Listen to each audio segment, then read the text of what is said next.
Hello bachcho, let's see this question. The question says if A 0, 0, B 2, 4 and C 6, 4 are the vertices of a triangle ABC, find the equation of its sides. So guys यहाँ पर बोला ये जा रहा है कि ABC आपका एक ट्रायंगल का वर्टिसेस है, तो अपने को इसके साइड्स की इक्वेशन बतानी है, ठीक है। सो गाइज यहाँ से बाई फिगर देखे तो ये आपका क्या है, ये आपका ट्रायंगल है, ठीक है। ये आपका ट्रायंगल है जिसके आपके वर्टिसेस क्या हैं, तो ए बी एंड सी है, ठीक है। ए अपने को गिवन है जो कि आपका 0, 0 है, बी अपने को गिवन है जो कि आपका 2, 4 है, एंड सी अपने को गिवन है जो कि आपका 6, 4 है। तो अपने को A B B C and A C की इक्वेशन बतानी है। सो की कॉन्सेप्ट इस क्वेश्चन का आपका ये है कि अगर अपने को क्या होना कि एक लाइन गिवन हो, ठीक है, एंड इस लाइन पर दो पॉइंट्स हो। एक पॉइंट बोल देते हैं ए जिसके कोऑर्डिनेट x1, y1 है, एंड सेकेंड पॉइंट है आपका बी जिसके कोऑर्डिनेट्स आपके x2, y2 है।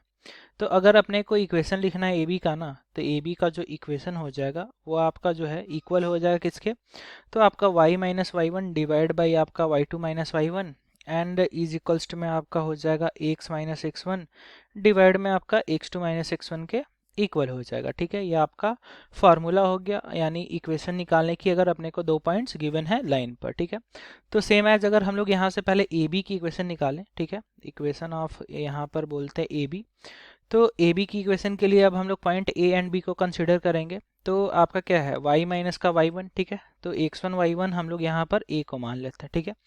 तो y माइनस का y1 हो जाएगा यानी 0 हो गया, ठीक है, एंड डिवाइड में y2, तो y2 की वैल्यू यहाँ से देख सकते हैं 4 एंड 4 माइनस का 0 हो गया। इज इक्वल्स में देखें तो x माइनस x1, तो x1 फिर से 0 एंड डिवाइड में x2 माइनस x1, तो x2 की वैल्यू यहाँ से देख सकते हैं आपका क्या हो जाएगा 2, यानी 2 एंड माइनस में आपका क्या हो जाएगा x1, ठीक है।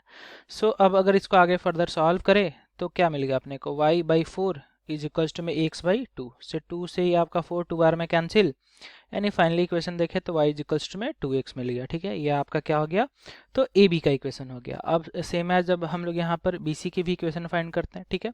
सो इक्वेशन ऑफ अगर बी सी फाइंड करें तो बी सी के लिए अब आपके जो पॉइंट्स होंगे, अगर यहाँ पर ये बी सी लाइन है तो B एंड C की कोऑर्डिनेट्स, तो B यहाँ से देख सकते हैं आपका क्या है 2, 4, ठीक है। सो B आपका क्या हो गया 2, 4 एंड यहाँ से C की बात करें तो C आपका क्या हो गया 6, 4, ठीक है। तो सेम फार्मूले का यूज करेंगे y माइनस का y1, ठीक है, यानी y माइनस का y1 यानी 4 एंड डिवाइड में y2 माइनस y1 हो जाएगा, ठीक है। सो y2 माइनस y1 यानी 4 एंड माइनस में 4 हो गया, ठीक है।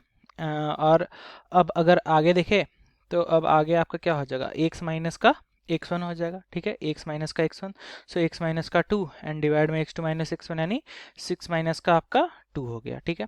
अब गाइस 4 माइनस 4 तो आपका 0 है, क्रॉस मल्टीप्लिकेशन करा देंगे तो y minus 4 is equals to में 0 इंटू में आपका क्या हो जाएगा x माइनस 2 बाई 6 माइनस 2 यानी आपका 0 हो गया। सो बी सी की जो इक्वेशन मिल गई वो आपकी क्या है y इज इक्वल्स टू में 4 मिलेगा।